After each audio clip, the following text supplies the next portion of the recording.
Before we get into this special weekend edition of Just the Truth, let me tell you about the latest special from Mike Lindell at MyPillow. The standard MyPillow, normally $49.98 for a limited time only, just $14.88 with promo code Joey. Go to MyPillow.com, click on the radio listener specials, and see all the specials. There's a limited quantity of just 10 at this special price. That's $14.88 with promo code Joey. Thanks for joining me in the PhD Weight Loss Studio. To lose weight for the last time, visit myphdweightloss.com. Jeffrey K. Smith is a physician and an author here in the upstate of South Carolina. Having written over 20 books, Dr. Smith's Bringing History Alive series does just that. He has a way of making you feel like you're right there in the middle of the story. Joining us on our guest line today to talk about his latest book titled The 25-Day Vice President is Dr. Jeffrey K. Smith. Welcome. It's been a while. Too long, actually. It has. Thank you, as always, for remembering me and giving me the opportunity to speak to your listeners. Well, before we get into your latest book, and by the way, it's another great read, for our listeners who may not be familiar with your work, give us a quick overview of when you became interested in writing and how do you get the ideas for your books? Okay. Well, I've always had I've always been a passionate reader, and I've always had great interest in writing, even though I pursued medicine as a career. I minored in English in college and came close to having a second minor in history. And I've been particularly interested in writing about history. I started out in the 1990s. I wrote 3 murder mystery novels. And then I shifted my focus to history and came up with the concept of bringing history alive. I think if you can present historical events, biographies in a format that reads like a novel, you can really engage people in history again and prove that fact is often more compelling than fiction is. And it's an opportunity to, I think, for readers to both be entertained and educated. I typically pick subjects that are sometimes lesser known people in history, or try to, if it's a more widely recognized person or event, to bring into play not only their life, but the times that surrounded them as well, to be able to just capture a moment in history, maybe even an era in history, and help readers better understand that and better appreciate where we were as a country, where we were as a world at that point in time, and how things have evolved over the course of American history. Yeah. Well, you certainly do a great job of that. As I said, you make the books come alive. You feel like you're just living in that time. And I'll tell you, there's one other person who has a knack for that too. And I'm going to put you and Bill O'Reilly are my 2 favorite authors, because Bill O'Reilly has that knack as well in his series of books. And so it's a real gift. And every time I've ever read one of your books, I've always enjoyed it, and I don't want it to end. I want the story to continue. So let's talk about your latest, the 25-Day Vice President. I became very interested in this. I'm by birthright Alabamian, by adoption a South Carolinian, having now lived in South Carolina longer than Alabama. So my interest in American history is wide-ranging, but it has been particularly captivated by events that occurred in my birth state and my adopted state. So many of my books have been about Alabamians and South Carolinians. And in the course of American history, only 22 out of the 50 states have actually produced vice presidents, and 16 of those came from 2 states, New York 11, Indiana 5. William Rufus Vane King is Alabama's only vice president. And outside of Alabama, when I was researching this book and I mentioned the name, there were very few people who had any idea who this person was. And even among longtime Alabamians, they had very little knowledge of him. And I think I found his life to be very interesting. And I also found it an opportunity to learn more. Basically, his political life began in 1807 and lasted until his death in 1852. And I think that particular era of history, pre-antebellum, early antebellum, is somewhat been neglected in the teaching of history. And I wanted to bring that era alive because there's so many interesting things that happened and transformational events that occurred during that time period. Yeah. With me today, Dr. Jeffrey K. Smith, author of The 25-Day Vice President, and we're talking about his latest book. Mr. King was a very powerful man in his time. He was President pro tem of the U.S. Senate multiple times, which put him in the line of succession for the presidency, which actually was his ultimate goal, wasn't it, to be president? Well, I think his ultimate goal was to be vice president, which is quite surprising when you look at political history. I think if he had a interest in being president, he never publicly stated that, though, as you mentioned a moment ago, on at least two occasions, he was a heartbeat away from the presidency. At the times that President William Henry Harrison and President Zachary Taylor died, the president pro tem of the Senate was the third person in line to assume the presidency after the vice president.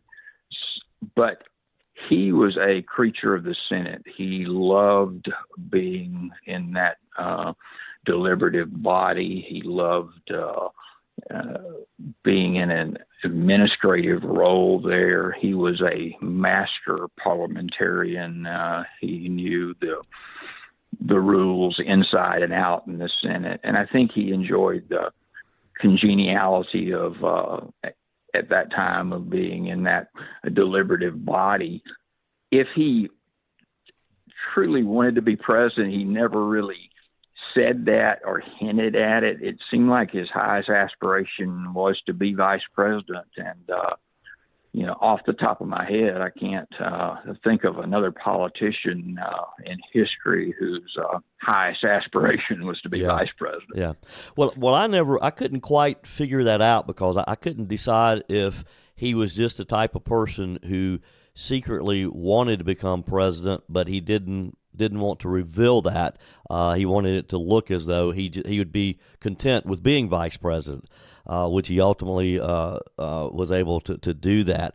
The other thing I found interesting, too, was his service in the U.S. Senate was interrupted when he was appointed by Vice President John Tyler to be the American minister to France, yet he came back home and the people of Alabama sent him back to the Senate again. Absolutely. He was quite popular in Alabama, even though he was a political anomaly for that time, a moderate Democrat in the South prior to the Civil War. And when I say moderate Democrat, he was a wealthy slaveholder. He believed that slavery was a constitutionally guaranteed right. But at the same time, he was anti-secessionist. He was not a fire-eating states' writer who believed that, at any point a state had the right to secede from the Union. And that placed him in kind of a unique position and sometimes an unpopular position, but yet he maintained a connection with enough key political leaders in Alabama to remain in the Senate for, essentially combined 29 years. And I say essential political leaders because At that time, U.S. senators were still elected by state legislatures, not by popular vote, which would not come until the early 20th century. Right. With me today, Dr. Jeffrey Smith, a physician in the upstate of South Carolina, but a gifted author as well. He's the author of over 20 books. His Bringing History Alive series is just a wonderful series. Let me encourage you to go to your favorite bookseller. You can purchase his books at on Amazon and look at some of Dr. Smith's works. I promise you, they're great reads. There was a lot of speculation about the relationship between William R. King and James Buchanan. Talk with us about that. Yes, the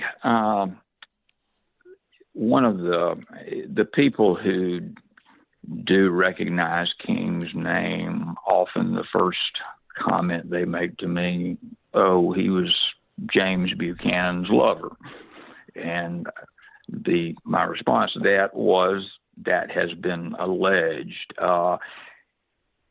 but one has to remember that in the 19th century, there were very few lawmakers who had the wealth in order to maintain residencies in their home states as well as Washington, D.C.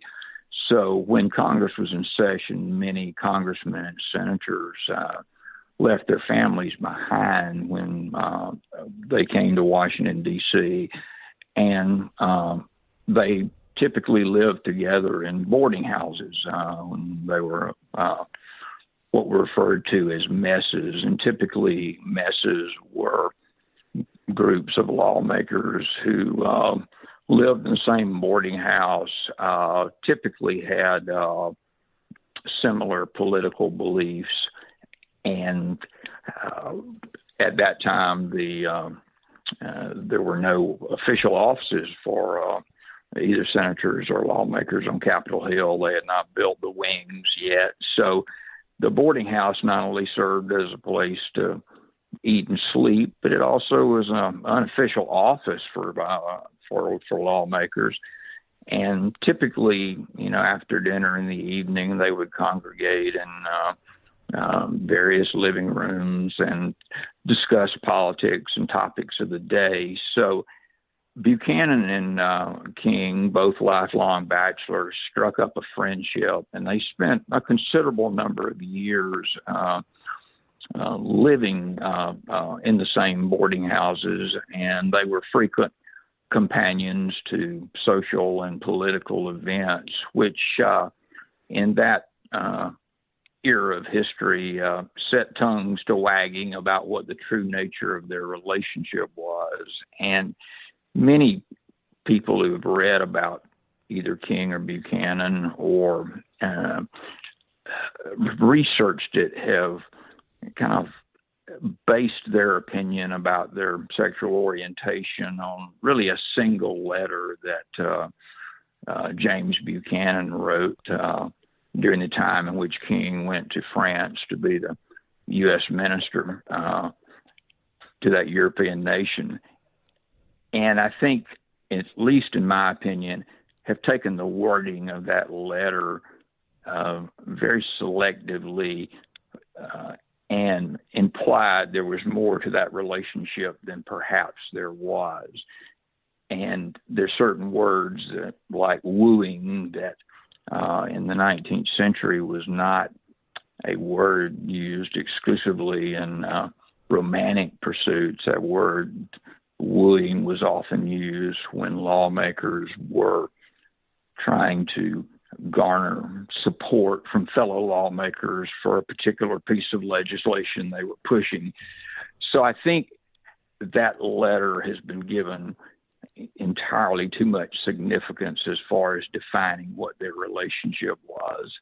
Bottom line is no one really knows, and one has to realize at that time that sodomy was a punishable by life imprisonment. So it was nothing to be taken lightly if that were discovered and, proven in a court of law. So it's been one of the biggest controversies about their life. And I think that, unfortunately, that particular aspect has overshadowed so many of King's accomplishments. So I'm trying to address that issue in a very objective manner in the book, and then, ultimately, pose the question to readers at the end, does it really matter? Does that add or detract from William King's accomplishments based solely on his sexual orientation? And as you, I think, found towards the end of the book, I posed a question to readers. I said, well, we know that William R. King was a prosperous slaveholder who built his wealth based on the backs of slaves via human bondage. If we were to examine our own personal foibles, our own personal prejudices, who would we respect more now? Would we respect a heterosexual slave owner or a gay abolitionist? So I really want to challenge readers to think about that, and does that significantly shape the historical record? Yep. Dr. Smith, in our final moment or so together, let's kind of wrap up the ending of this story. Of course, in November of 1852, Mr. King achieved his goal, was elected Franklin Pierce's vice president, but was very ill at the time. So tell us how this story ends. Well, King, in all likelihood, contracted tuberculosis during his time as a foreign minister in France. Paris, in particular, was a hotbed of tubercular infections in that era in history. And people may not realize that tuberculosis in the 19th century was the same killer and debilitating illness that polio and AIDS became in the 20th century.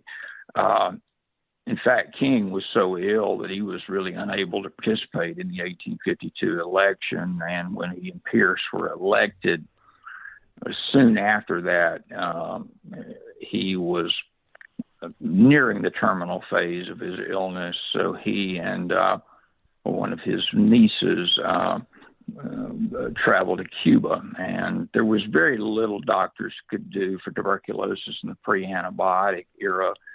And one of the popular destinations was to send patients to Cuba, where the tropical climate seemed to have a palliative effect, improve respiratory functioning. So he left in the early January of 1853, shortly after being elected vice president, and went to Cuba and remained there for approximately 3 months.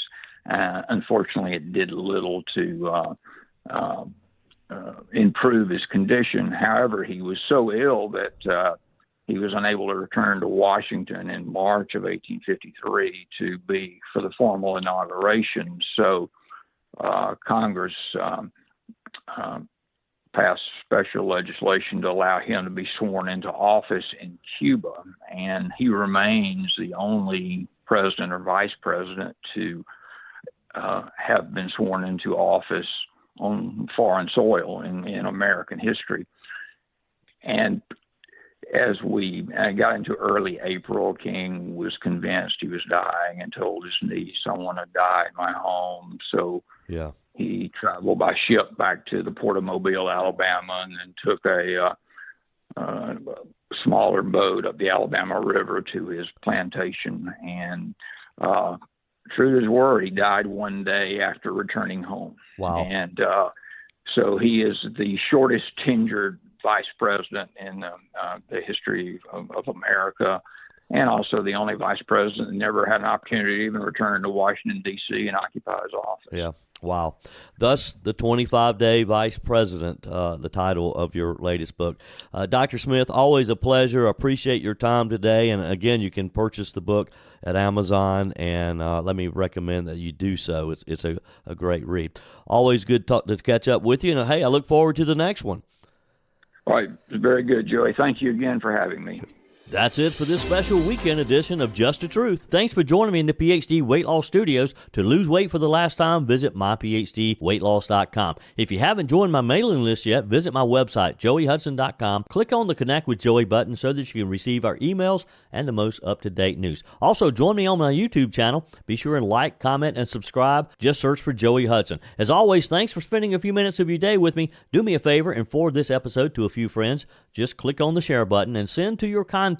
We need to build an army of conservatives to win our country back, and we can do that by continuing to share the truth with our friends and family. Keep those comments coming via the Furman Ford text line, 864-477-JOEY. Email to joey@joeyhudson.com, and I love your messages on the MyPillow message line. Again, that's 864-477-JOEY, 864-477-5639. Be sure and take advantage of the MyPillow special, just $14.88 on the standard MyPillows when you use promo code Joey. Order online at mypillow.com or call 800-893-4053. We're back again tomorrow and hope you'll plan to join us. Until then, remember, God's got this. He's still in control.